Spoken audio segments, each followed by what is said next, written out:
فاول حاجه فاما اليتيمه فلا تقهر. الا ده. وجع وحش ده.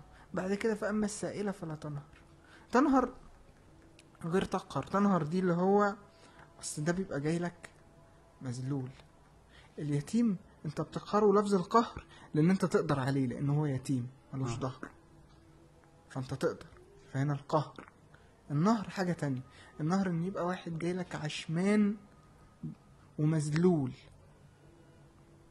يعني انت مثلا لما حد بيجي في الشارع انت عارف ان هو بيشتغلك مثلا يقول لك من خدعنا في الله خدعنا له، من خدعنا في الله خدعنا.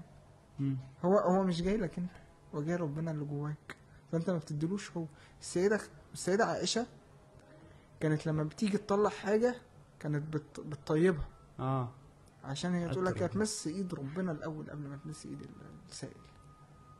فقال لك السائل ده جاي شايل كرامته وجاي لك، فما تنهروش.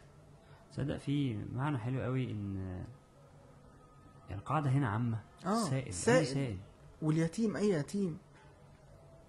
لا بس فكرة السائل هنا ان مش اي سائل مش سؤال يجيب فلوس. اي سؤال حد جاي يسألك على اي حاجة وعندك معلومة عنها ما تقولها. هل ده كده فرض على اي حد نجح في حاجة يقول؟ هو بص هو لا يكلف الله نفسا الا وسعها. انت كده كده مش هتقدر تعمل كل اللي انت عايز تعمله طبعا. وكده كده انت طبعا عارف ازمة المسجات، كلنا عندنا نفس المشكلة. انت ممكن يجيلك مثلا 1000 مسج في اليوم.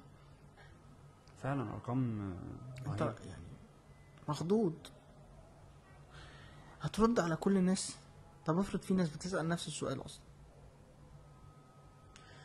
الحل من وجهة نظري ان انت تشوف الاسئلة العامة وتنزلها في بوست.